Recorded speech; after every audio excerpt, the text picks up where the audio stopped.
record, and then we're gonna get going. Okay. Welcome to our volunteer training series.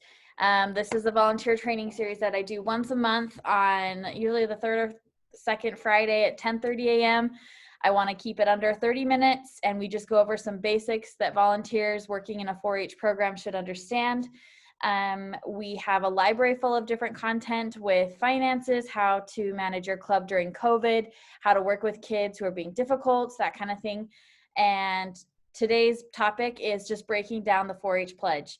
So before I get into that, just a few upcoming events. I'm going to share my screen so you guys can see the calendar as it's coming. Let's see if I can do this. Usually I have like 3 different monitors in my office so I can it can show it, but it looks like, sorry friends. There we go. Okay, now let's try that. Share screen. Okay. Cool. Now you guys can see my upcoming events.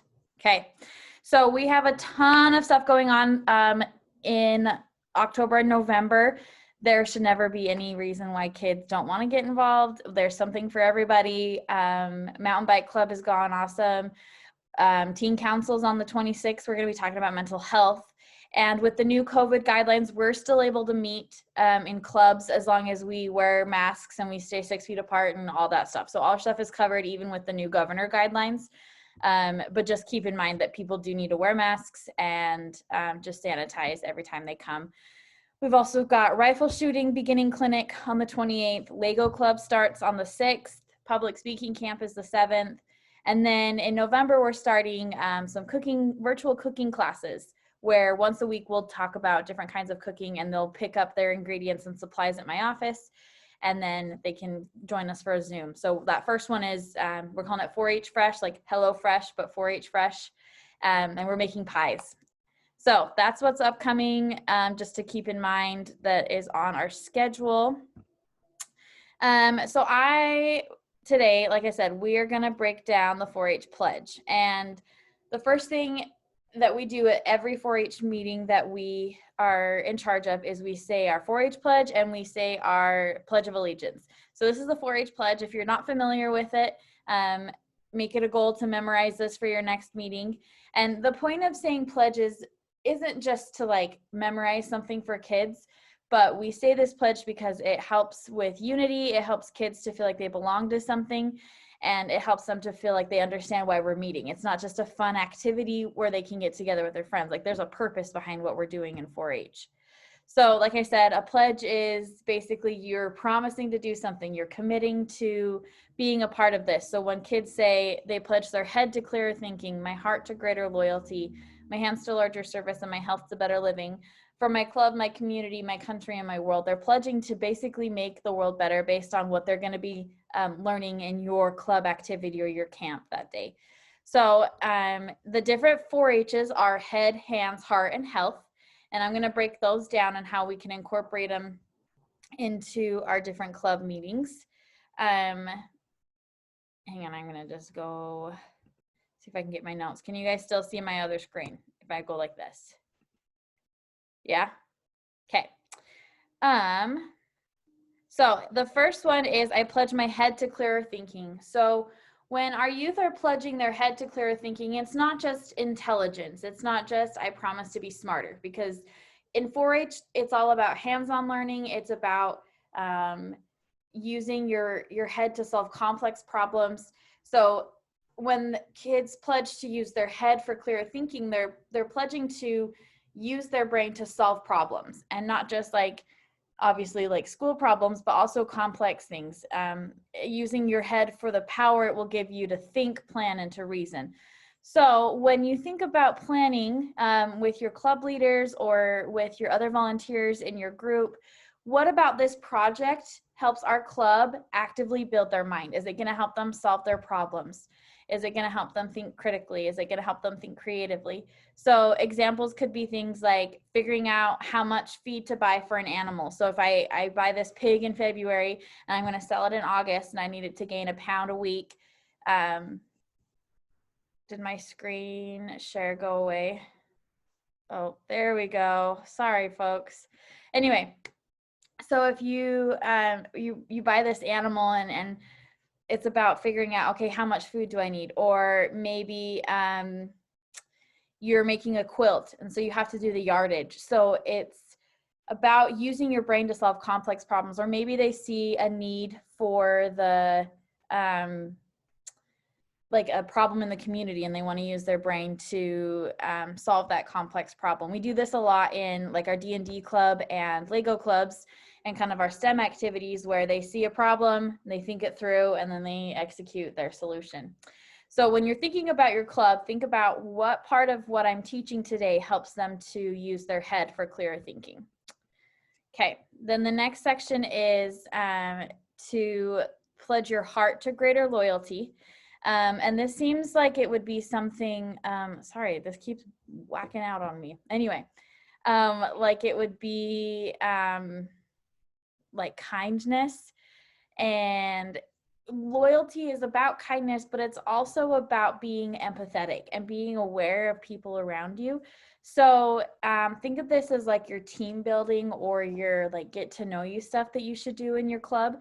So what part of my club activity that I'm going to be using today is going to help kids to get to know people outside of their circle, is going to help kids to know others' perspectives, especially right now in our political climate. Like I think more than ever, kids need to understand that people think differently and that's okay, and how to have civil conversations and disagreements with each other, even when they don't always understand what the other person is trying to get at, or maybe they can't see their other perspective. So this section of your club meeting, or this part of it, is thinking about, okay, what part of what I'm teaching today helps kids to be more empathetic towards others, to think about others' opinions, that kind of thing.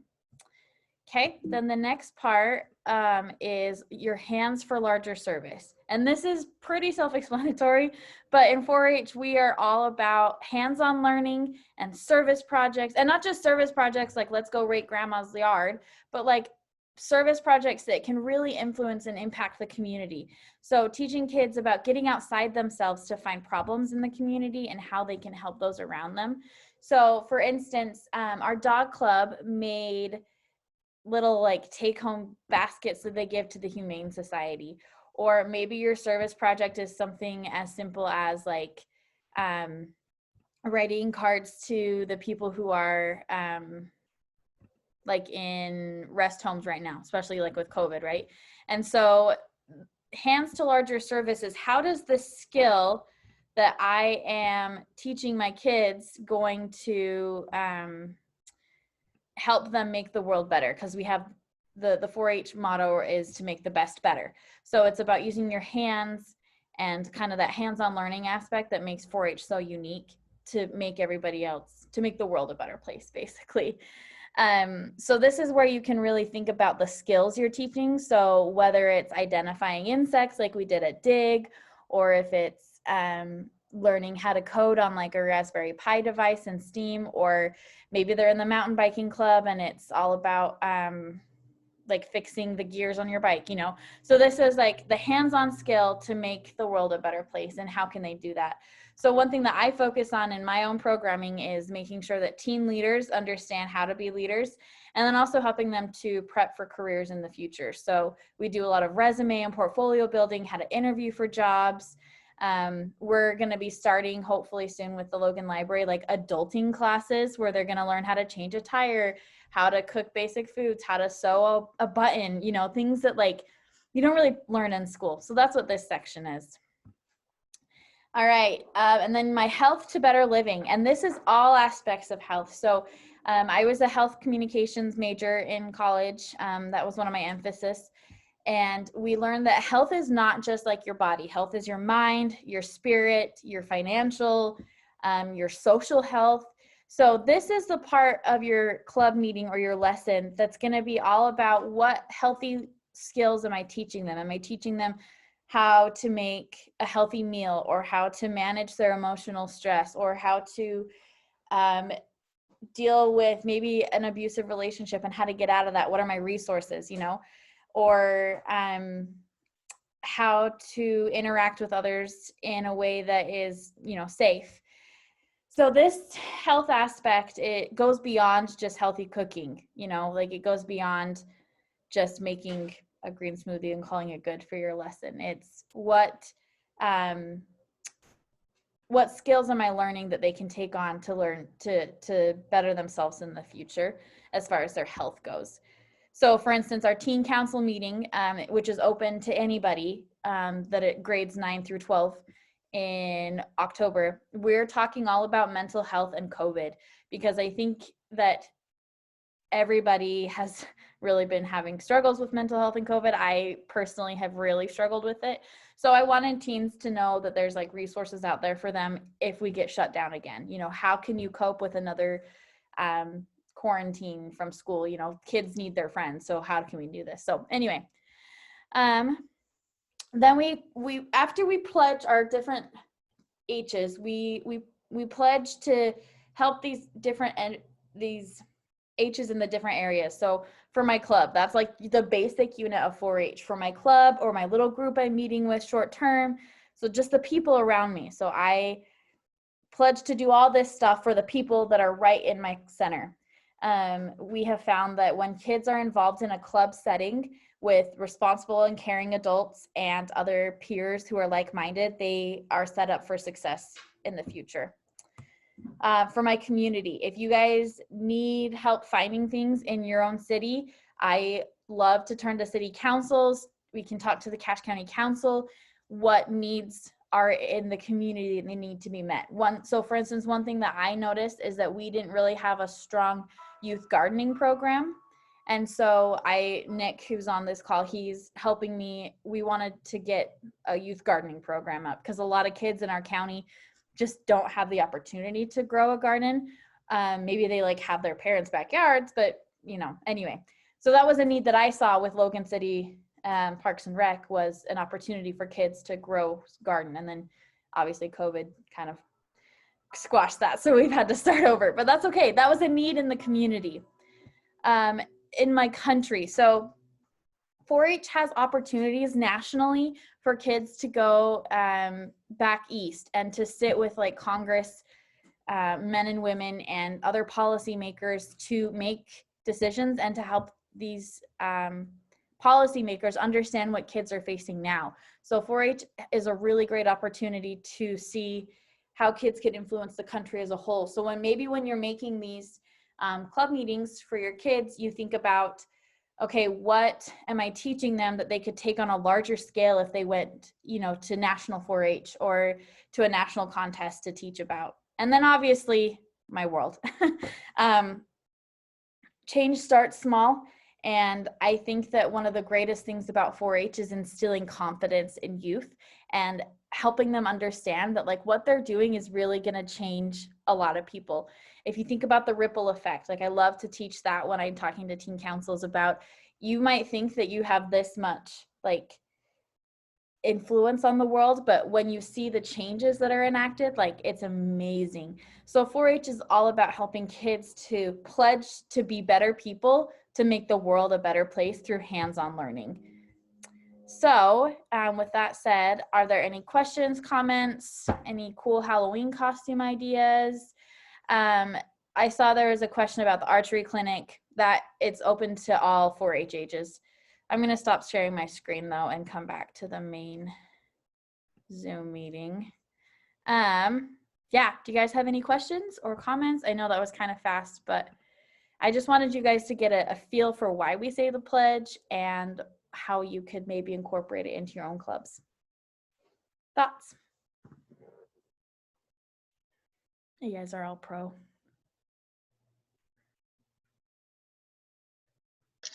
So Leisha, I'm new to this whole volunteering thing. So how, do I set up our own little group then? Because I homeschool my kids. So obviously we do 4-H.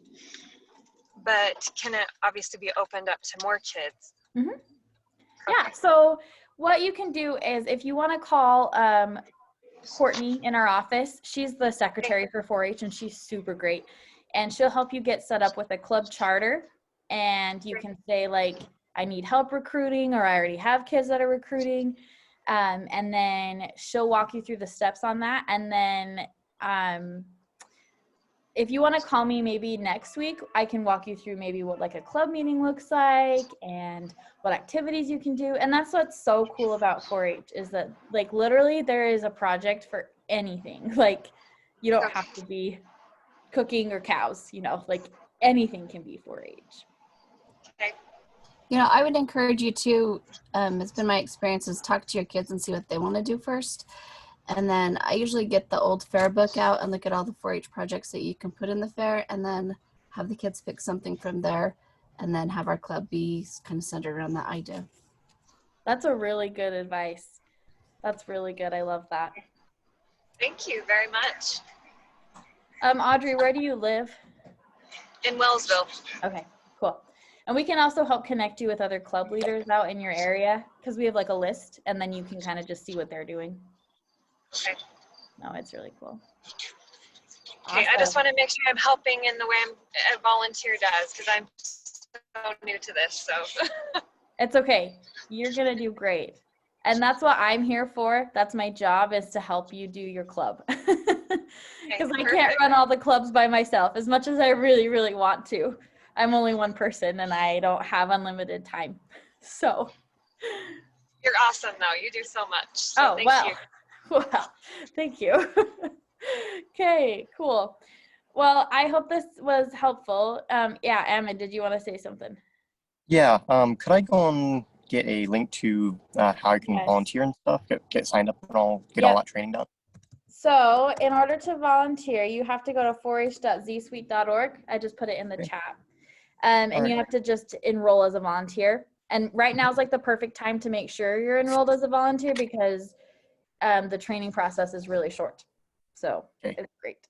Good. Yeah. Alicia. Yeah. Sorry. So I missed the last month's training on Z Suite, but I'll need to watch that. But will that kind of talk about how to set up your account on there and then how you connect that to your club? Yep. Okay. And Rob, who is our IT guy, he went over, and I'm putting in Courtney's number. If you want to call Courtney at the 4-H office, she can help you guys.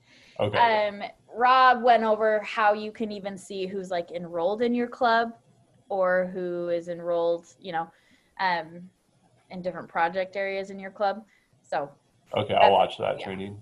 I'll send out a Google Drive link after this is done kind of processing, and it'll go through all the training videos I've done up until this point. So you can, it's like a really good library.